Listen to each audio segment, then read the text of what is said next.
It started with the creaks. I lived in an old apartment building, the kind where you could hear your neighbors breathing. The walls were paper thin. Next door lived a couple, Sarah and Mark. They seemed happy, always laughing when they walked in the door. Or so I thought. At first, it was just muffled noises.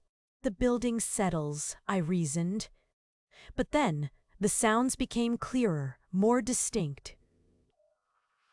Arguments. Sarah's voice, sharp and angry. Mark's, low and pleading. I tried to ignore it, put on music, but the walls seemed to amplify everything. Late at night, when the building was silent, a man's voice, not Mark's. Emily and Ben were very casual, while Sarah and Tom were formal.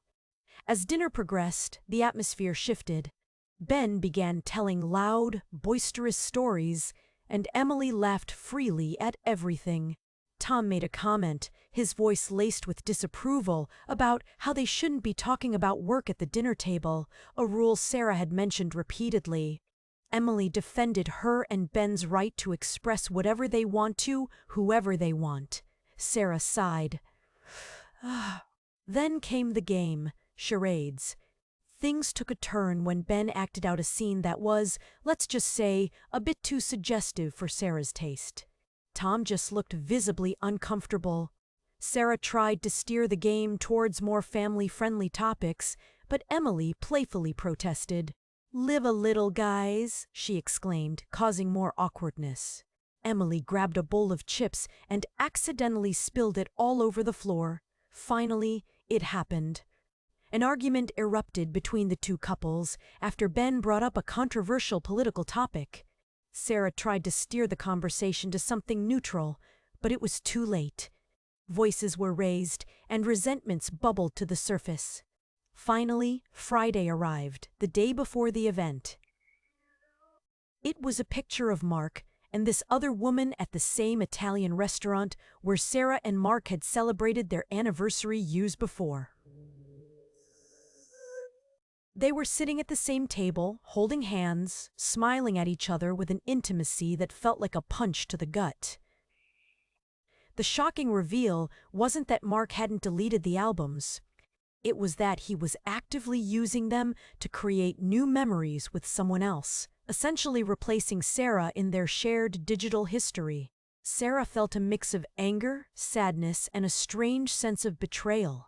Why keep the albums? Why add new photos? By the end of the day, Sarah was exhausted but triumphant. Her apartment was clean, or at least clean enough to fool her colleagues. I never even exchanged socials. I felt a strange mix of sadness and confusion.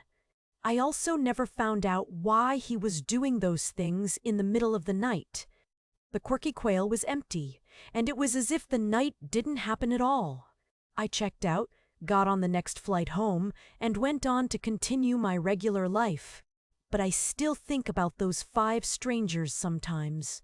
We came from different worlds, but for one night, we were all in it together.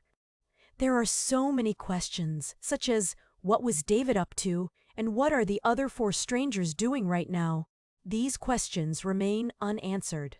If you enjoyed this story and want to hear more strange travel tales, like this video, share it with your friends, and subscribe to my channel for more adventures.